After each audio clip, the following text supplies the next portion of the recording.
Okay, so I guess it's time to get back into it, and it's time for my section of the quarterly board meeting, or what we all call the quarterly reminder on why we don't invite Kevin to Christmas parties.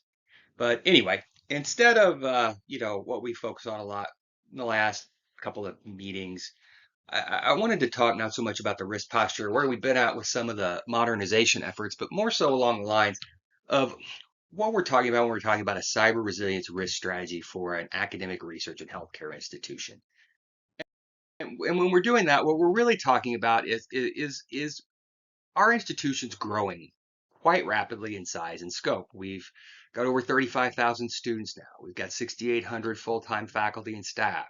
We have state-of-the-art research projects. We have 250,000 patients annually at our new R1 research facilities.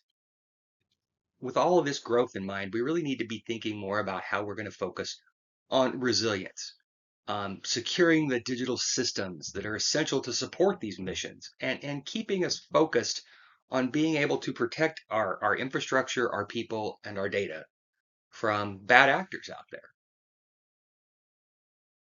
How we're going to do that? Well, cyber resilience. It enables organizations to anticipate, withstand, and recover from or adapt to cyber attacks effectively. As you've all heard me say time and time again, it's not a matter of if you're going to get attacked, it's a matter of when, or a matter of when when you discover it, because you've already been attacked and you just don't know it yet. But anyway, it's so important for us as an organization to look at adapting to these different threats, not just because of what we do, but because of the compliance measures and issues we deal with. We've got HIPAA, FERPA, NIST, clear and reach filings, CMMC, you name it. Last counts, there were 439 different rules, regulations, or standards we were required to follow. And it's a lot to keep up with. Cyber resilience is a way of helping us get there. It helps us guarantee that we can have an uninterrupted environment for teaching, for learning, for healthcare. And that's even more critical nowadays that we've opened up our newest cancer treatment and surgical center. But it helps us maintain that eligibility for research funding. It helps us provide those secure assurances out there that we are necessary in life. Sorry, you all know that I constantly get beeped in anything we do. But overall, there are really five pillars we need to think about when it talks about cyber resilience. Unified governance and risk alignment. That's really blending that risk, reward, or openness with security environment we have to have in higher education. That zero trust network segmentation environment. That ability to containerize our lives, basically, our digital ones at least, in our environments. Incident response and recovery. We all know that the average recovery is only about 65% of your data from a ransomware attack. An awareness culture that's built around resilience for individuals, but keeping people who are our frontline defense. We always say they may be the weakest link, but they're also our strongest fighter in the race. And then our third parties and supply chain risks. We found this out in the pandemic about how bad it was with supply chain issues. And third party, as we rely more on the cloud, we've got to worry about this being in other people's shops, not our own. Unified governance and risk. That's really implementing that cyber resilience council that integrates the academic, IT, healthcare technology, leadership, and the research administration all together in order to provide this zero trust environment and make sure that we can meet the standards, rules, regulations, and compliance requirements we are, but benefit and ensure that we keep operations going in all aspects and parts of the organization. Zero trust is really adopting a strategy of a zero trust security framework. Segment networks, apply multi-factor authentication everywhere, limit lateral movement across the networks. Incident response and recovery, that's establishing not only our robust incident response capabilities that we already have and improving them, because everything can always be improved. It's conducting annual or more recent or more frequent coordinated exercises, investing more in immutable backups. Right now, only about half of our environment is immutable, as well as making sure we have cloud-based disaster recovery solutions there so that we can spin things up and move faster from them, just like we did with our rubric environment when we spun up that disaster recovery piece to all of that. We're really talking about a $6 million investment. I know that sounds like a lot, but you all know the ROSI figures, the return on security investment, I talk about almost every time I ask for money. But in this case, it's about 2,378%. You can say, wow, that's a whole lot. But no, for every dollar we spend on this, we can anticipate $2,378 being returned to us. That's in terms of breach costs, awareness costs, or notification costs, um, just recovery costs, which are going to be huge all on their own, um, reputational damage costs.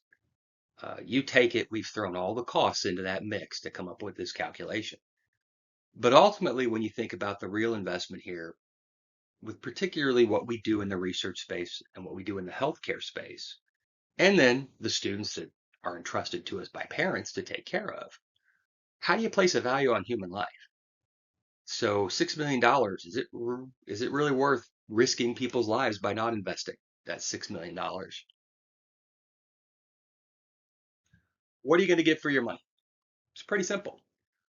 We're going to invest $2.5 million in infrastructure upgrades, implementing that zero trust and segment environment, increasing our EDR capabilities to cover all of our environment, just not our centrally managed environment, and expanding, refreshing our SIM environment, and increasing our ingestion rates, building out alerts and capabilities, and then cross-referencing those back and forth between our EDR tools for an automated threat protection vector. We all saw it last year when we got hit with a ransomware and our EDR tool grabbed it, isolated it, and allowed it or stopped it from being able to beacon out. That was in the healthcare space over our epic environment, could have cost us millions of dollars, hundreds of thousands in fines alone. So we know the value of that's there.